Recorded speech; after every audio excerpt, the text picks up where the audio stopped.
Our interview segments are brought to you by our friends at Marcus & Mack, a law firm representing injured people. So I'm going to step aside on this one because I know Jack has been following the Pirates more strongly than I have, but I've been watching, I've been listening.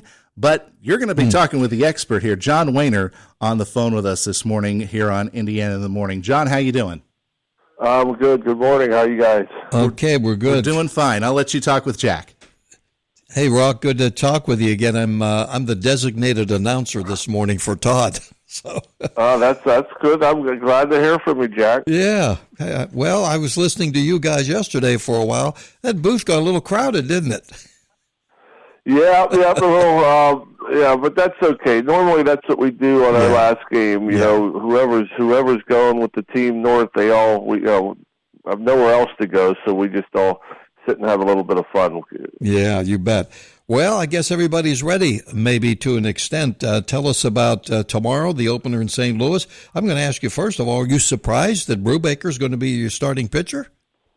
Maybe a little bit, yeah. I didn't know exactly which way they were going to go. Normally they go with the veteran guy, and so we weren't sure if it was going to be Jose Quintana, and he ends up getting the nod for opening day in Pittsburgh. But I thought JT pitched well last year at times, especially in the beginning.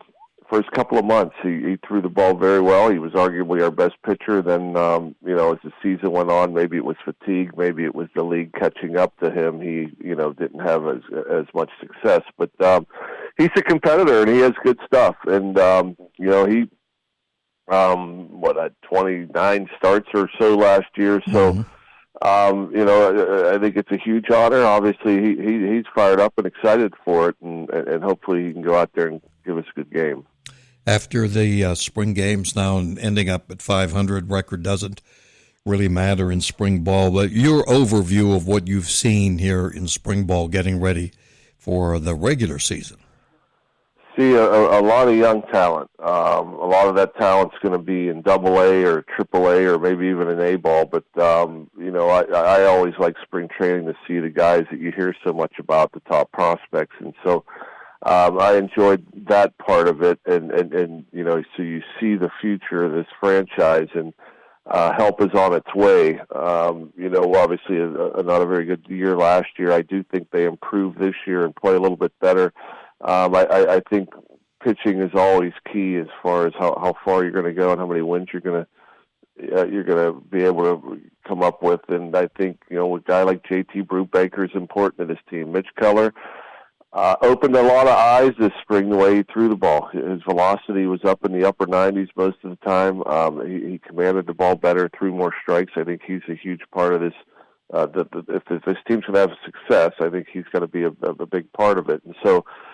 Zach Thompson, who pitched yesterday for Miami, he had a nice year, his rookie year with Miami. I like him too. Not as hard a thrower, more of a cutter, curveball type of guy. So, pitching wise, if you're going to win, you got to pitch better. And offensively, hopefully this team will score more runs. Obviously, with Reynolds, I do hear that Brian Hayes will start tomorrow, opening day. It's keeping our fingers crossed there. He hasn't played in about a week. But with Reynolds, Brian Hayes, and I think it's important for the guys in the middle to be productive, and that's Yoshi Tsutsugo and Daniel Vogelback. I mean, these guys are probably going to be hitting 3-4 or 3-4-5, and I think it's important that they hit a few balls out of the ballpark, but most importantly, they come through with runners on base. Mm-hmm.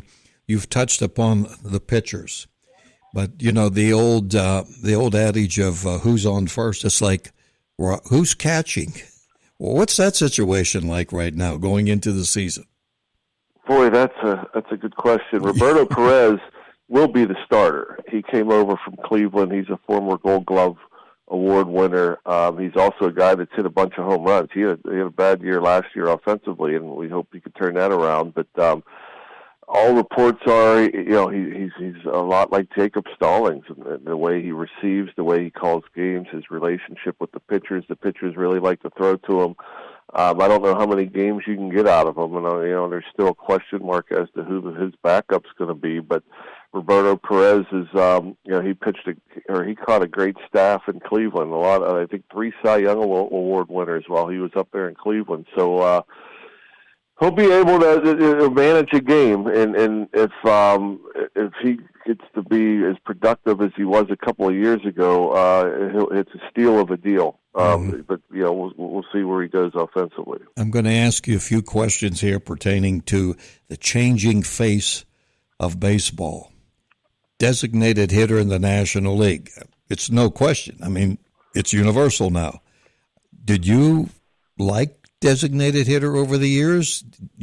How did you feel about it? And how do you feel about it now? Don't like it. Don't like any part of it. I'm not a fan of it. Never been a fan of it. I like the leagues the way they were. I mean, if you want to DH, go to the American League. That's the way I felt. And so I was a utility guy, a bench player, and as far as I'm concerned, I had a chance to play every game because, you're pinch hitting for the pitcher, there's a double switch situation, and so unfortunately now bench players aren't, the odds of them playing aren't very good. I mean, it's like you're just going to be a spectator. So, I know there's fans of the DH, and a lot of people don't want to see pitchers hit, but for me, that was part of my game. That kept me in the game and gave me opportunities, when the pitcher spot came up or when they were ready to do a double switch or what have you. You had to stay on your toes. And now, I mean, there'll be some instances where you might pinch hit a lefty with a platoon type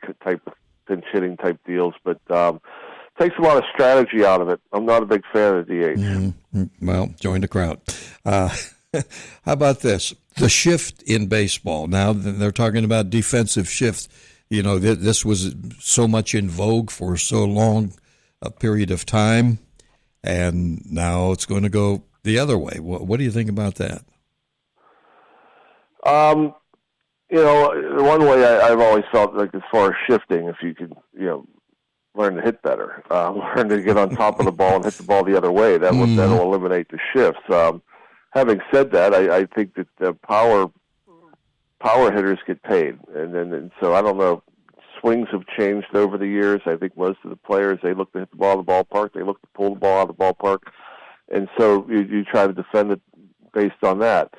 I don't have a problem with them going with 2 infielders on each side. I don't see why you can't stand in the grass if they're going to implement that. That doesn't make any sense to me. If you're going to keep 2 infielders on either side, I think that's going to eliminate the guys playing shallow right field like we see with left-handed batters. And I think that, I just think doing 2 on a side.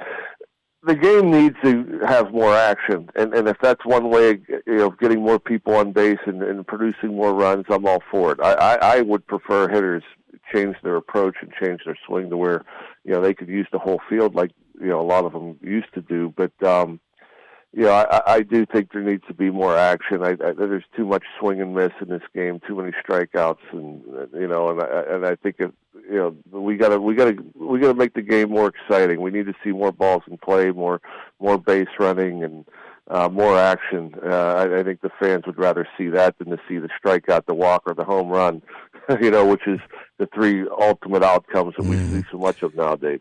Well, all things said, it's still a great game.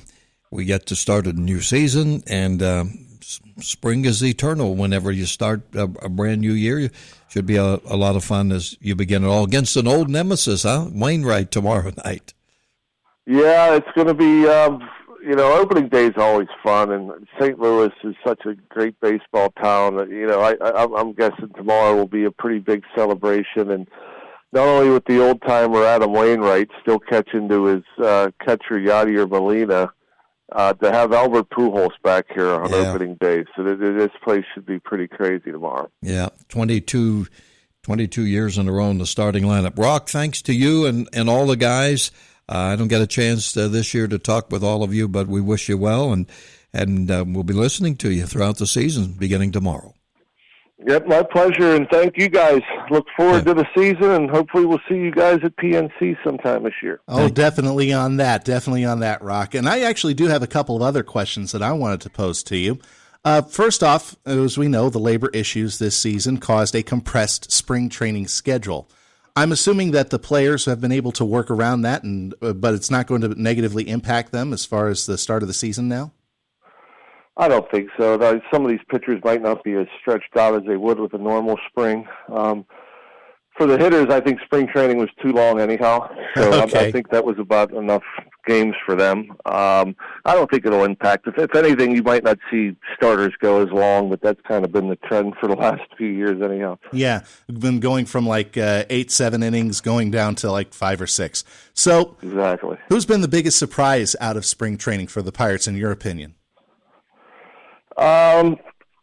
Diego Castillo makes his team, and nobody really knew much about him. He was in the trade for Clay Holmes last year, and he barely played, I don't know, a dozen or so games above Double-A. So and he leads the team in home runs. He could be the opening day third baseman if Key Brian Hayes isn't healthy. So that was it for me. I mean, who had Diego Castillo making this club? He's probably the biggest surprise. All right.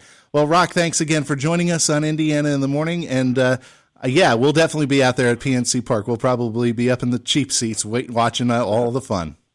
All right, great. Take care, guys. All right, thank you. And thank you, Jack, for jumping in and doing this. That was a lot of fun to listen to. No, yeah. It's always good to talk baseball. Mm-hmm. And as you said, hope springs eternal, especially at the start of the season.